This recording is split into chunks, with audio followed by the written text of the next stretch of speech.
बिस्मिल्लाहिर्रहमानिर्रहीम। अस्सलाम वालेकुम नाज़रीन, आप देख रहे हैं अमान टीवी यूट्यूब चैनल। नाज़रीन, हम डेटा आपके साथ शेयर करने जा रहे हैं। इससे पहले गुजारिश है कि मेरे चैनल को सब्सक्राइब कर लें और वीडियो को लाइक करें ताकि हर नई आने वाली वीडियो आप तक बर वक्त पहुँच सके। नाज़रीन, मुस्लिम लीग नून हल्का PP27 सराय आलमगीर टिकट का जो मामला है वो मज़ीद शिद्दत इख्तियार कर गया है। PP27 में राजा मोहम्मद असलम और मलिक हनीफ अवान दो उम्मीदवार हैं, जबकि राजा मोहम्मद असलम को टिकट न मिलने की खबरों पर यूथ विंग ने चौधरी आबिद रज़ा कोटला पर कड़ी तनकीद की है और पार्टी छोड़ने का ऐलान किया है। उनका कहना है कि हमारे साथ 3 बार ऐसे धोखा हो चुका है, अगर टिकट मिल भी जाए तो हमारे खिलाफ जो है वो चला जाता है। इसका जवाब हम वोट की शक्ल में 8 फरवरी को ज़रूर देंगे। राजा साहब ने 10 साल मेहनत की और जब उनके जीतने का टाइम आया तो टिकट किसी और को देने जा रहे हैं। मजीद उन्होंने कहा कि हमें कोई डर खौफ नहीं, डंके की चोट पर राजा साहब को वोट देंगे। और चौधरी आबिद रज़ा कोटला के बारे में उन्होंने कहा कि हम मौलवी साहब को नहीं जानते, हम अपनी गली के बाहर बोर्ड लगा देंगे कि मौलवी साहब का कोई भी बंदा इधर वोट मांगने ना आए। नाज़रीन, अब तक की सूरत हाल के मुताबिक अगर मुस्लिम लीग नून टिकट जारी करती है मलिक हनीफ अवान को तो चौधरी आबिद रज़ा कोटला का वोट भी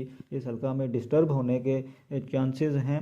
और अगर ये हल्का ओपन रखा जाए तो हो सकता है कि हालात कुछ मुख्तलिफ हों। आपके ख्याल में इस हल्का को मुस्लिम लीग नून की जानिब से ओपन रखना चाहिए या फिर उम्मीदवार को जो है वो टिकट जारी करना चाहिए? कमेंट बॉक्स में अपनी राय से ज़रूर आगाह करें। अगली वीडियो तक के लिए दीजिए इजाज़त। अल्लाह हाफ़िज़।